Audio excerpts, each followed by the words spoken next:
नुसीनी special guest ओबिरिबो Tripura नतुना मलेंदा लगिबो खोई मते अबुगी चाफुनिङाय त्रिपुरा दा अहम साहित्य अकादमी अवार्ड पंजाबी त्रिपुरा की मिंजबी आईबी एस गंभीर अखोई मरत लाकर ले जरे नशे इबुदे होके हराव को लाइव नशे का कई को कपते दुना कई के हराव कदा कई के नुंगाई बंदे को नशे खुदिंग मतना मशा के नुंगाई बंदे को अपनी खंडना कई को हराव तयाम न वो को नहीं दमकता लाइव नशे का कपते रखा संस्था अनी अहन बदा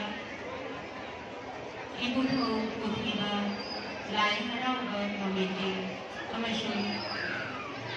त्रिपुरा मैत्री एसोसिएशन संस्था अनेबु ऐना खुबाक चांगजों जेबना ओकनोना खुरुमजरी इकाई खुनजरी अमशुन भागजरी मथंगा नशिगे शभा नशिगे हराउबु अशिना डांस टेलीविजन वीडियो त्रिपुरा की अमशुम मणिपुर दगी लेकिरप्पा अदुगुबा शक्नाई रबा ओजा कया बुशु कोकनोन खुरुमजरी अदुगा इबुधो की हराव बदा थवा जन्मिलिबा इमालंगम मणिपुर दगी लेकिरप्पा अमाईबी कया गलोइनना जगोई खुथे थवगलदा शरोगी आबिलिबा लमदम अशिगी इजाइजन खुदिंगमकु अमशुन नशिगी भावोत्थम दलेबिलिबा दक्षिण बिलिबा ओजालाई गुरु इमा इनोन खुदिंगमकु ऐना कोकनोन खुरुमजरी मरमने ऐगी नशिगी ऐगे हरावने को कशी नियम मांगदा वही खरतम न फोंगोक जबने तंजाबी लगे दमर अमशुन ऐगे वही अमा अनी हमजरी परशी उन्निंग जगना ताबे लगे उमशी जठी के उइना साहित्य अकादमी ना एदु साहित्य अकादमी अवार्ड 2023 के नमक ऐगी लाइरिक याचंबा नंग हल्लो लेबा शेरिंगी लाइरिक अशी खंगत पिरप्पा अमशुन ऐमुंदे अवार्ड अशी नाम खुत्ती कमी हाइगी नमक लाउथुक पिरप्पा अशी के पाव अशी ना खुदिंग मतना त्रिपुरा अमशुम वपालम हाइबदी भारत की लंदन कयादगी नुंगाई बपाउदे हराव बपाउदे कुकिंग थोगत पिरप्पा कया अशिना ऐमुशु यामना हराव बा अमशुम चाउथुकजबा कोखली ऐ इशामत ओइनदी साहित्य अकादमी ना पीवी रखने का अवार्ड अशी ऐमोंद पीवनते ऐजी जाति त्रिपुरा तारीबा वैदई को मशक्ति बनी त्रिपुरा की साहित्य को मशक्ति बनी हाइबशी ऐना थुंजनी अदुगा साहित्य अकादमी हाइबशी एकोई इंडिया की ओइनदी भारत वर्ष के साहित्य की ओइबा फायदे चावगा संस्थानी national academy of letters new Delhi अशी ऑटोनॉमस बॉडी अमनी अशी कुंबा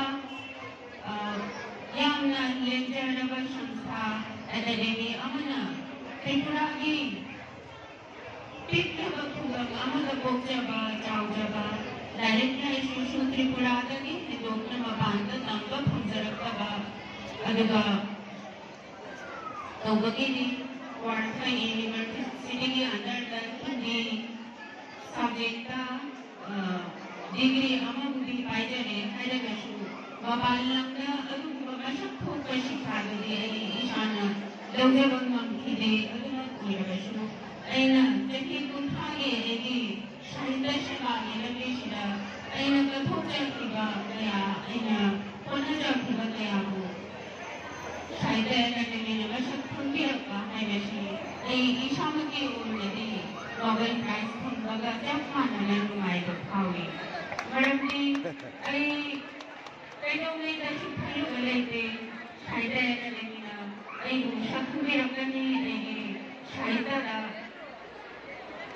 ꯑꯩꯈꯣꯏ ꯑꯦꯋꯥꯔꯗ ꯄꯤꯕꯤꯔꯛꯀꯅꯤ ꯍꯥꯏꯕꯁꯤ ꯑꯗꯨꯕꯨ ꯉꯁꯤ ꯑꯩꯕꯨ ꯁꯛ ꯈꯪꯕꯤꯕ ꯑꯁꯤ ꯑꯩ ꯌꯥꯝꯅ ꯅꯨꯡꯉꯥꯏꯕ ꯑꯃꯁꯨꯡ ꯍꯔꯥꯎꯕ ꯐꯣꯡꯗꯣꯛꯆꯔꯤ ꯃꯗꯨꯗꯒꯤꯁꯨ ꯍꯦꯟꯅ ꯍꯔꯥꯎꯔꯤꯕꯗꯤ ꯑꯩꯒꯤ ꯇꯥꯛꯄꯤ ꯇꯝꯕꯤꯔꯛꯈꯤꯕ ꯑꯣꯖꯥꯁꯤꯡꯅ ꯃꯈꯣꯏꯕꯨ ꯃꯇꯝ ꯑꯃꯗ ꯑꯩꯅ ꯃꯈꯣꯏꯒꯤꯗꯃꯛꯇ ꯃꯈꯣꯏꯒꯤ ꯁꯥꯇ꯭ꯔ ꯑꯃ ꯑꯣꯏꯅ ꯆꯥꯎꯖꯔꯛꯏ ꯃꯈꯣꯏꯗꯒꯤ ꯂꯥꯏꯔꯤꯛ ꯇꯝꯖꯔꯛꯏ ꯍꯥꯏꯕꯒꯤ ꯆꯥꯎꯊꯣꯛꯆꯔꯤꯕ ꯑꯗꯨꯒꯨꯝꯕ ꯑꯣꯖꯥꯁꯤꯡꯗꯨꯅ ꯉꯁꯤ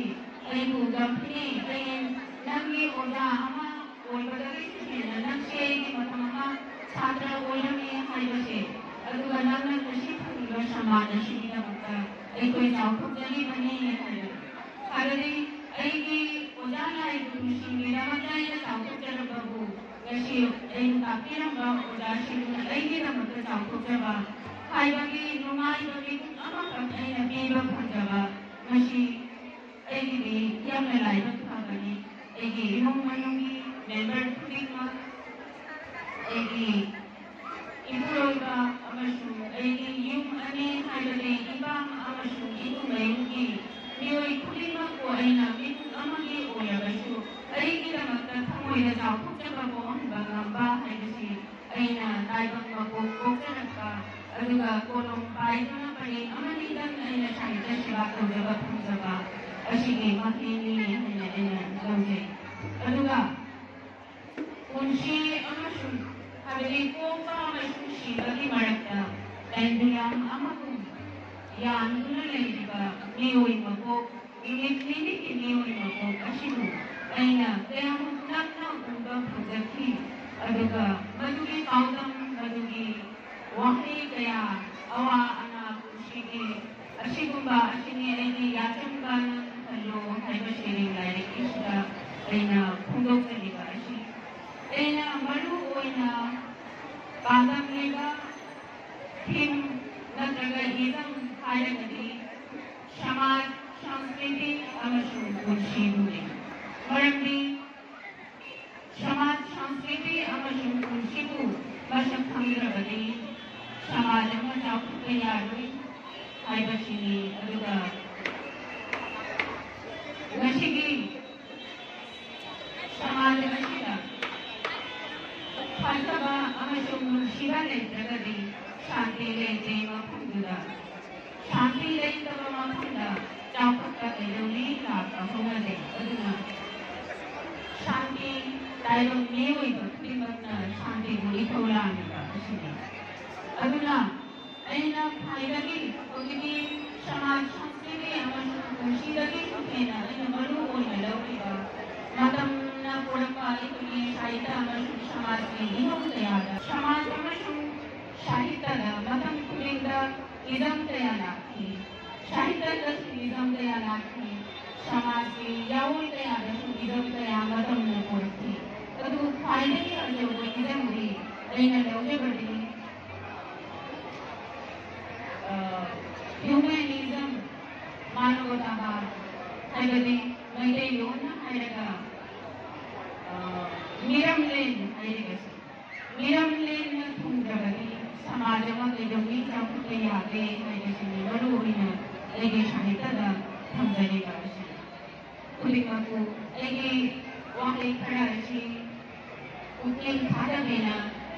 ताबे बगीना खाले चली मयाम नशिगे लाय खरावबदी खुदो तबेरीबा सेवा जंबेरीबा